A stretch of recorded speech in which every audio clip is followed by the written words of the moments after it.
The Indiana Fever just got caught in the biggest PR disaster of 2025, and honestly, it's getting uglier by the minute. What started as a simple injury update has turned into a complete meltdown that has fans calling for heads to roll. And the craziest part, the more Stephanie White tries to explain Caitlin Clark's injury timeline, the deeper she digs herself into this hole. You won't believe what just happened behind closed doors at the Fever facility. And trust me, when you hear what reporters are now saying about this whole mess, you're going to understand why fans are absolutely losing it. Look, before we dive into this absolute circus, if you're new here and want to stay updated on all the breaking WNBA drama, hit that subscribe button right now, because what's about to unfold in the next few weeks is going to be wild. Here's where things get absolutely insane. Stephanie White stood at that podium on August 20th and told reporters that Caitlin Clark's recovery was, quote, status quo, which sounds innocent enough, right? Wrong, because just 8 days earlier, ESPN's broadcast team was telling viewers that Clark could return on August 22nd, 24th, or 26th. So either ESPN just made that up out of thin air, or somebody in the Fever organization is playing games with the truth. And considering Ryan Ruocco specifically said that Stephanie White herself told him she was hoping Clark would return to practice that week, well, you do the math. But wait, it gets so much worse. Remember when they upgraded Clark to a game time decision for the Dallas Wings game on August 12th? Fans were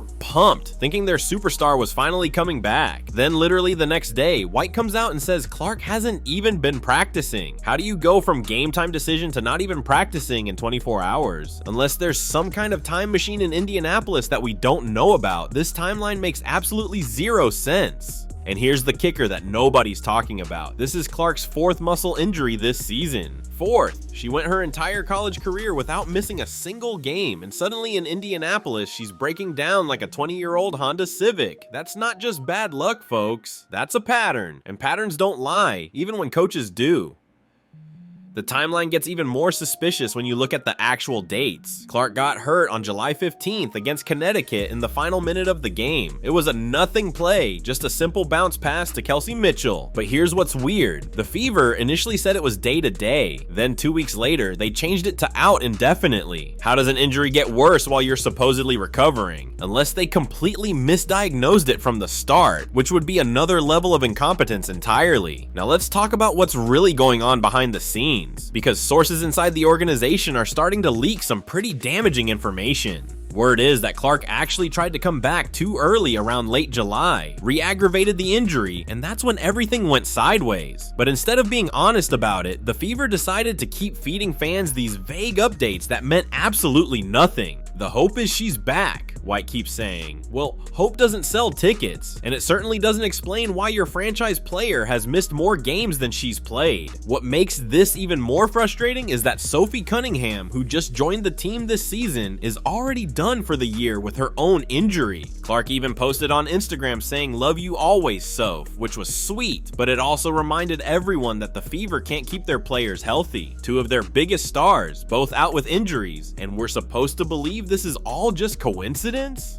The fan reaction has been absolutely brutal, and honestly, they have every right to be furious. One fan on social media wrote that they're officially done with the Fever until Clark returns, whether that's in 2 weeks or next season. Another called White's coaching quote, "insane coaching malpractice." And these aren't just random haters. These are season ticket holders who've been supporting this team through thick and thin. But here's where it gets really interesting. Remember when Stephanie White was hired back in November 2024? The Fever made this huge deal about how she was coming home to Indiana, how she understood the culture, how she was going to take the team to the next level. Kelly Krauskopf, the president of basketball operations, literally said there was no one better equipped to lead this group of players. Well, 6 months later, the team is 18 and 16. They've lost 4 of their last 5 games, and their superstar has been on the bench for over a month. If this is the next level, I'd hate to see what the previous level looked like. And get this, White isn't even showing up to all the games. She missed the Golden State game on June 19th for what the team called personal matters, leaving assistant coach Austin Kelly to run the show.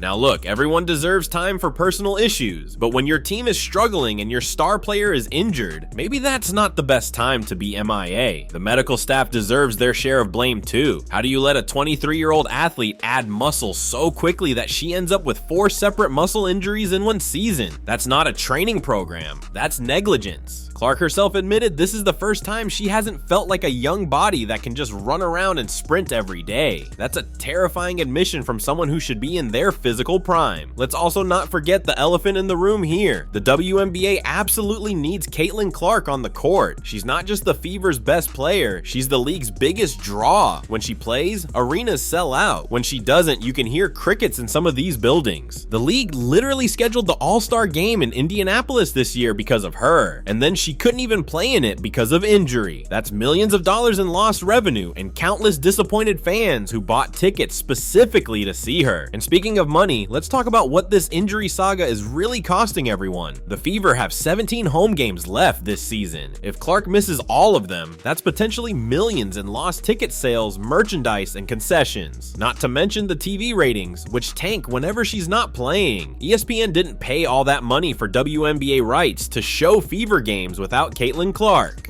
The coaching decisions during this whole mess have been absolutely baffling too. White keeps talking about being cautious and prioritizing long-term health, which sounds great in theory, but then why did they try to rush her back initially? Why the conflicting reports about her status? It's like they're making it up as they go along, which is exactly what you don't want when managing a generational talent's health. You want to know what's really suspicious? The fact that Clark was walking around Phoenix on August 7th, the day she supposedly got hurt in a workout, carrying a Prada bag and showing zero signs of injury. Fans have the receipts, the videos, the timestamps. She was moving perfectly fine. So either she has Wolverine-level healing powers that disappeared overnight, or somebody's not telling the truth about when this injury actually happened. Here's another thing that makes no sense. Stephanie White was the WNBA Coach of the Year in 2023 with Connecticut. She led them to back-to-back playoff appearances. She knows how to coach at this level, so why does she look so lost trying to manage this situation? It's like she forgot everything she learned the moment she put on that Fever polo. The comparison to how other teams handle star players' injuries is pretty damning too. When A'ja Wilson got hurt earlier this season, the Aces were completely transparent about the timeline. When Breanna Stewart dealt with her injury, the Liberty kept fans informed every step of the way. But with the Fever and Clark, it's like trying to get classified information from the CIA. And let's address the conspiracy theories, because yes, they're out there. Some fans genuinely believe the Fever are intentionally keeping Clark out to tank for a better draft pick. Others think there's jealousy within the organization about all the attention she gets. Now, I'm not saying I believe these theories, but when you're this secretive and contradictory about a simple injury update, you're basically inviting speculation. The impact on team chemistry has to be considered too. How do Clark's teammates feel about all this drama? Kelsey Mitchell has been carrying the scoring load. Aaliyah Boston has been stepping up, but they signed up to play with Caitlin Clark, not to constantly answer questions about when she might return. It's exhausting for everyone involved. What's particularly frustrating is that Clark herself seems to want to play. She's been seen at games, cheering from the bench, clearly itching to get back out there. But every time it seems like she's close to returning, there's another setback, another vague update, another week of waiting. It's like watching someone run on a treadmill. Lots of movement, but going nowhere. The assistant coach situation adds another layer to this mess. Brianna January, who allegedly stepped on Clark's foot during a game, is still on the staff.